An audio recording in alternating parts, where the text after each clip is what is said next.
amados, tudo bom? Eu quero mostrar para vocês hoje como se pode obter um diálogo ou um debate sadio, onde não existe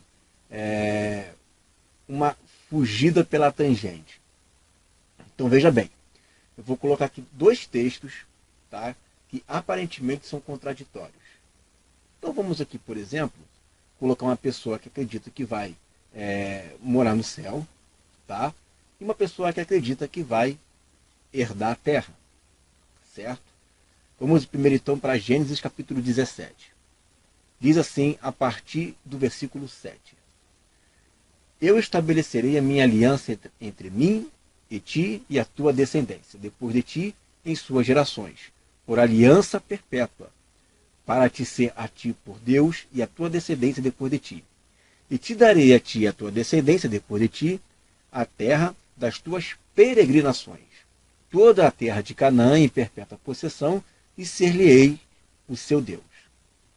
Então aqui existe uma promessa, onde Deus ele condiciona essa promessa, tá? Ou seja, eu serei o seu Deus na medida que você é fiel a mim. Você sendo fiel a mim, eu serei o seu Deus. Dessa forma eu sou o seu Deus. E aí eu vou te dar com possessão perpétua, veja bem, possessão perpétua para sempre, essa terra de Canaã, e não somente para você, mas também para a sua descendência. E todos nós sabemos que a descendência de Abraão são os filhos dele na fé. Correto?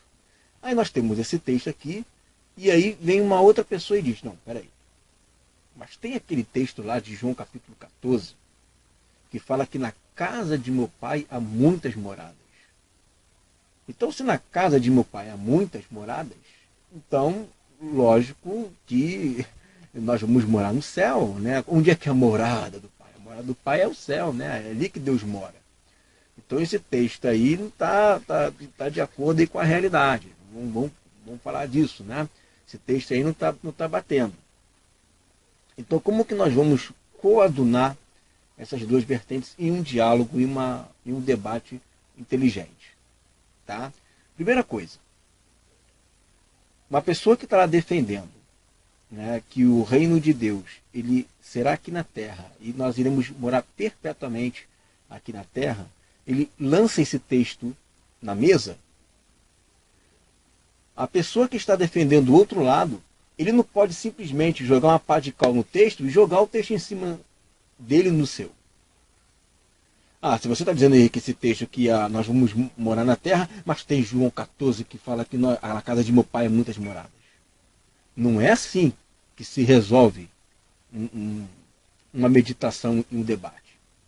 Se existe um texto que está falando que nós vamos herdar a terra para sempre, como possessão perpétua para sempre, Olã, possessão perpétua. E existe um outro texto que nem está falando de céu, está falando de moradas, né, de casa do pai, é onde o pai mora, né, onde as moradas do pai. Tá? E aí está dizendo que ele interpreta que é o céu. Como é que se resolve isso?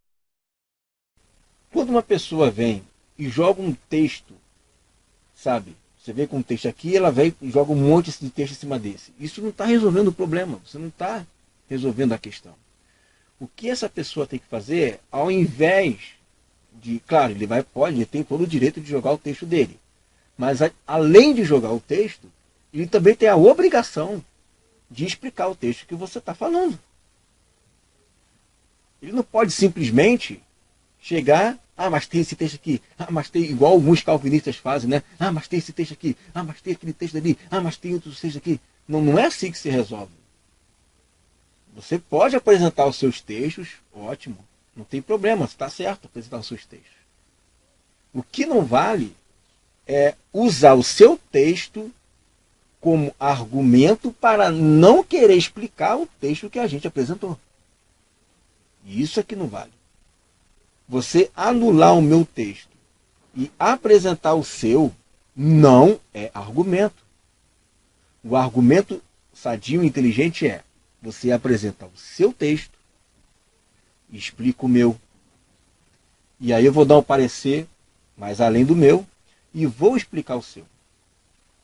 Porque quando você apresenta um texto, simplesmente apresenta o seu texto, e não explica, e não argumenta, no sentido, não é de jogar um texto em cima, mas é esmiuçar o texto do outro que apresentou, você simplesmente está querendo colocar a goela abaixo aquilo que você crê. Você simplesmente não está querendo ouvir aquela pessoa, você está ignorando aqueles textos, certo? Para poder fundamentar o seu corpo de doutrina. E isso não é legal, certo? Isso não é legal. Se você não entende aquele texto, seja sincero e fala, não entendo por enquanto. Correto? E se Deus não falou nada no seu coração, você não tem aquilo que você acredita. Agora, se Deus chegou e testificou no seu coração e você nega isso por conta do seu orgulho, de uma certa forma Deus vai cobrar você. Porque nós não somos obrigados a acreditar em ninguém. Você também nem é obrigado a acreditar em ninguém. Mas a questão é, e se Deus testificar no teu coração que isso é verdade, você não está querendo ceder por causa do seu orgulho. Eu posso ser vítima disso também se eu não vigiar. Então, a grande questão é, se eu tenho um texto, eu não posso sair jogando outros textos. A não ser que eu não saiba responder, mas eu tenho que dizer, olha, eu não sei responder esse texto. Mas eu ainda continuo crendo dessa forma. Mas esse texto aí te dá uma base, mas você sabe explicar esse texto aqui? Agora, quando você vai jogando um monte de texto, isso está mostrando até uma certa ignorância, porque você não está afim de meditar com o irmão. Você está afim de debater e querer vencer na base do grito. Né? E isso não é sábio. Você vê lá que Paulo ficou 3 meses debatendo com os judeus. Né? Isso mostra o quê? Que ele ouve, né? E que ele fala. Que ele espera a outra pessoa falar, espera o argumento, e ele fala. Isso sim é um debate sadio. Né? Então, quando alguém for debater com você, não no sentido de briga, debater de briga, não, mas um diálogo mesmo, né? Mas meditar junto na palavra, não saia jogando os textos, não faça isso. Aprenda a cobrar da outra pessoa e aprenda a responder também a outra pessoa. Afinal, se você se diz ter a razão, você tem então a obrigação de responder aquele texto. E se você não souber responder, paciência. Né? Ninguém aqui é dono da verdade. Né? Temos os nossos conceitos, né? Temos as nossas opiniões, porém, segundo aquilo que faz mais sentido. Né? Uma vez um irmão me perguntou, quem é que tem a verdade? É você que tem a verdade? É você que sabe qual é a verdade, irmão? O fato é que eu sigo algumas regras. Então, se eu estou vendo alguns textos que estão se batendo, eu tenho que, pelo Espírito, pelo menos chegar mais próximo daquilo que faz sentido, que não agride a santidade de Deus e que tenha mais proximidade com aquilo que os primeiros cristãos criam também. Não adianta eu chegar e dizer que Deus elege pessoas para a salvação e elege pessoas para a perdição, que isso fere, né, o amor de Deus, isso também fere todo o contexto que os próprios apóstolos, né, e os seus discípulos criam no primeiro século, porque ninguém cria nisso. Certo? E isso também vai em contra a um outro princípio bíblico, que eu acredito que no reino de Deus não apenas haverá igreja, mas como também haverá nações. E eu, em um diálogo com um calvinista, ele me mostrava os textos, eu respondia, mas quando eu mostrava os textos das nações, ele não me respondia, só vinha com Romanos 9. Ou seja, ele está fugindo do debate. Né? Ele não está querendo responder, está querendo jogar um monte de verso em cima de um verso meu que está ali aguardando ele responder. Entendeu? Então, na verdade, um bom diálogo é aquele diálogo onde as duas pessoas param, ouvem um ao outro, sem caçoar, sem rir, sem denegrir, sem ad hominem, e ao apresentar o texto, os dois saibam, né, ter a decência de responder. Mesmo que não saiba, ele tem que falar, eu não sei responder isso agora. E não é inventar uma interpretação na hora para poder dizer que sabe. Eu já vi muita gente fazer isso. Inventa uma interpretação na hora e depois se arrebenta mais na frente. Correto? Então, essa palavra aí que eu queria deixar para vocês. E também não façam isso, tá, gente? Fingir que sabe. Tem gente que gosta de fingir que sabe. Ah, você já leu o livro tal? esse livro aí é uma bosta. O que tá... Não, isso aí eu já li, não leu nada, mas fala que leu para não passar vergonha no meio de um diálogo. Seja sincero, irmão. Se não, tantos livros que eu não li, eu falo, não li. Né? Me deixa eu ler então, para poder ver. Seja sincero, isso é maturidade. Né? Quando a gente começar a conversar dessa forma, né, eu tenho certeza que os dois vão sair bem edificados.